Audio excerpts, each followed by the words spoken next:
Tonton video ini sampai selesai agar Anda tidak gagal paham.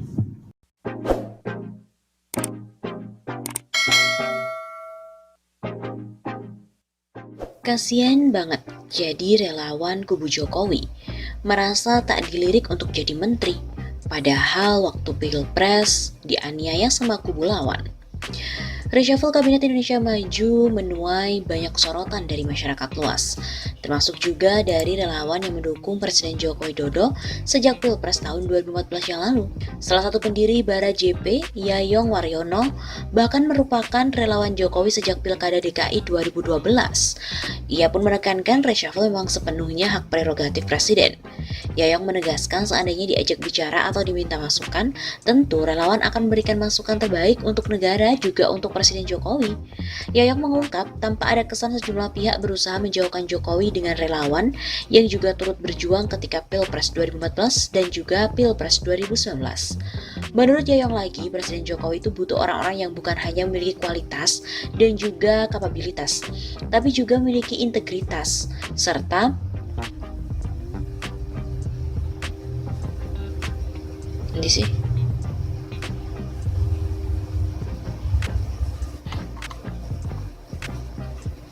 Menurut Yayong, Presiden Jokowi butuh orang-orang yang bukan hanya memiliki kualitas dan kapabilitas, tapi juga integritas dan loyalitas tinggi, dan itu hanya dimiliki oleh relawan yang memiliki kecintaan pada Presiden Jokowi.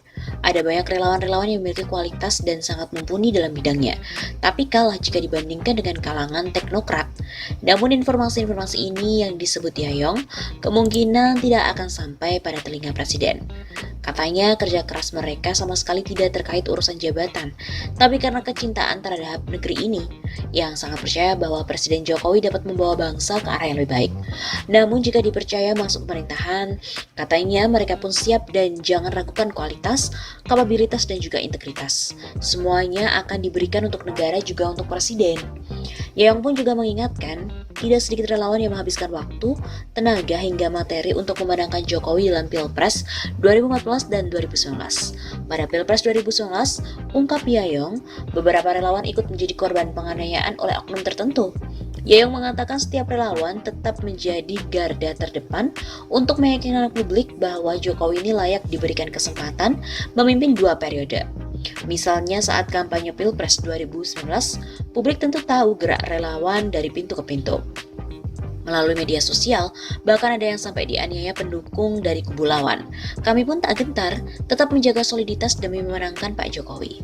Walaupun merasa diajukan, Yayong menegaskan, relawan tidak akan meninggalkan idealisme, integritas, visi yang baik buat bangsa, yang saat ini terpersonifikasi pada Jokowi dan tetap berkomitmen mengawal pemerintahan.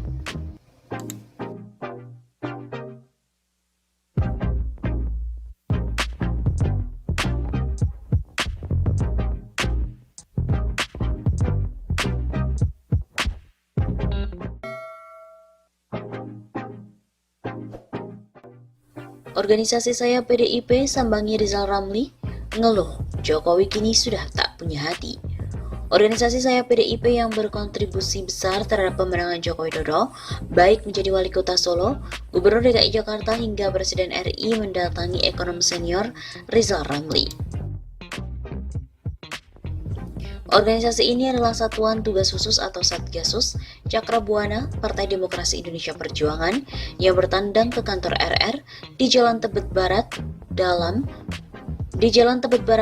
nomor 4, Jakarta Selatan pada hari Senin 3 Agustus.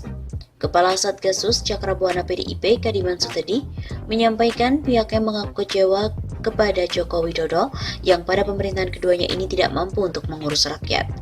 Ia mengatakan kepala negara sekaligus kepala pemerintahan yang sudah menjabat 2 periode itu sudah tidak lagi jujur dan punya hati memimpin rakyat Indonesia. Saya lihat tidak jujur, tidak ada lagi hati. Urus rakyat bukan hanya cukup pintar saja tapi harus pakai hati. Tegas sosok yang akrab disapa Yongki ini di hadapan RR. Di tengah krisis kesehatan pandemik virus corona baru COVID-19 saat ini, lanjut Yongki, pemerintah tidak lagi mendahulukan kepentingan rakyat kecil yang sudah mulai terdampak ekonominya. Sebab Jokowi beserta jajarannya hanya memberikan sembako yang praktiknya tidak merata. Hari ini rakyat butuh diurus pakai hati, bukan sembako aja dikasih yang nggak bisa makan. Bahkan yang sangat menyedihkan, masyarakat datang ke saya, sedih, kenapa bangsa ini jadi begini? Dalam pertemuan tersebut, Yonggi membawa puluhan personel Satgas Cakra Buana PDIP dan juga menyampaikan keluh kesahnya kepada RR terkait penanganan COVID-19 yang dikerjakan pemerintah hingga hari ini. Bahkan dalam pertemuan tersebut hadir pula Laskar Betawi yang juga merasakan dan menyampaikan hal yang serupa dengan Satgas Cakra Buana PDIP.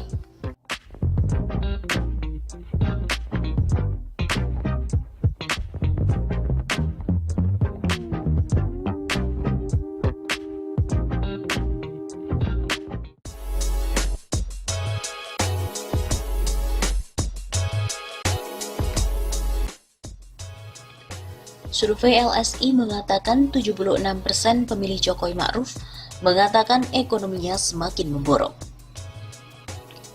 Perekonomian masyarakat Indonesia anjlok lantaran pandemi COVID-19, terutama bagi warga yang berada di zona merah. Hal itu terungkap dalam sebuah hasil riset yang dilakukan oleh LSI dan JA. Tercatat sebesar 74,8% publik mengatakan bahwa kondisi ekonomi mereka saat pandemi virus corona lebih buruk dan bahkan jauh lebih buruk dibandingkan masa sebelum COVID-19. Hanya 22,4% yang mengatakan bahwa kondisi ekonomi mereka tidak berubah dibandingkan dengan masa sebelum COVID-19.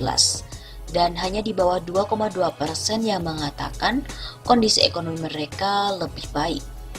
Ujar peneliti LSI DNJA Ardian Sofa saat merilis hasil survei bertajuk Kecemasan Publik di Zona Merah pada hari Selasa 7 Juli. Menurut Ardian lagi, kalangan yang mengatakan kondisi ekonomi buruk merata di hampir semua segmen. Baik mereka yang kelas ekonomi atas maupun wong cilik, berpendidikan tinggi maupun rendah, tua ataupun muda dan semua konstituen partai politik.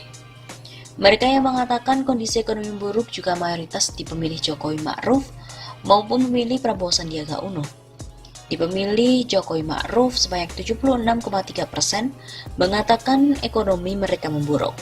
Sementara di pemilih Prabowo Sandiaga sebanyak 74,2% mengatakan kondisi ekonomi juga memburuk.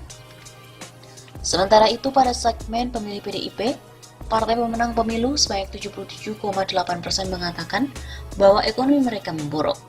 Pada konstituen Golkar, sebanyak 74,2% mengatakan ekonomi mereka memburuk. Pada segmen pemilih PKS yang biasanya memilih musim kelas menengah yang tinggal di kota, sebanyak 70,7% mengatakan ekonomi mereka memburuk. 6 bulan dilanda pandemi COVID-19, tingkat kecemasan publik atas ekonomi mereka berada di zona merah. Mayoritas mereka mengatakan ekonomi mereka memburuk di atas 70% dan mayoritas khawatir mereka tak mampu lagi memenuhi kebutuhan pokok, yaitu di atas 80%. Sepanjang LSI dan JA melakukan survei opini publik sejak tahun 2003, tak pernah ada kecemasan publik setinggi ini. Begitu tutur Ardian Sofa. Karena itu, menurut Ardian, pemerintah sebaiknya menghindari untuk membuat kebijakan yang semakin memperburuk kondisi ekonomi warga. Kondisi masyarakat saat ini ibarat rumput kering yang mudah terbakar, sebab persepsi publik berpotensi mengubah krisis kesehatan menjadi krisis sosial dan politik. Pemerintah dibantu sektor swasta sebaiknya fokus untuk mengerahkan segala upaya menghidupkan kembali sentra-sentra ekonomi. Diketahui survei tersebut dilakukan oleh LSI DNJA secara tatap muka pada 8-15 Juni 2020, menggunakan 8.000 responden di 8 provinsi besar di Indonesia, yakni DKI Jakarta, Jawa Barat, Jawa Timur, Jawa Tengah, Banten, Sulawesi Selatan, Sumatera Utara, dan Provinsi Bali. Sementara margin of error sekitar 2,05%, survei juga menggunakan riset kualitatif yaitu analisis media dan in-depth interview untuk memperkuat temuan dan analisisnya.